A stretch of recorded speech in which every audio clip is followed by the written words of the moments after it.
Nasunog ang opisina ng isang recruitment agency sa Maynila.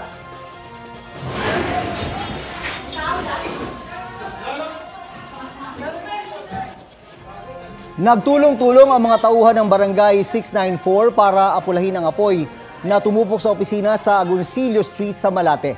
Tumawag din daw sila ng mga bumbero. Napula ang sunog matapos ang 30 minuto. 2 trabahador ang nalapatan ng pao ng lunas matapos silang mahirapang makahinga dahil sa usok. Iniimbestigahan pa ang sanhi ng apoy. Kapuso, alamin ang maiinit na balita. Bisitahin at mag-subscribe sa GMA Integrated News sa YouTube. Sa mga kapuso abroad, samahan nyo kami sa GMA Pinoy TV at sa www.gmanews.tv.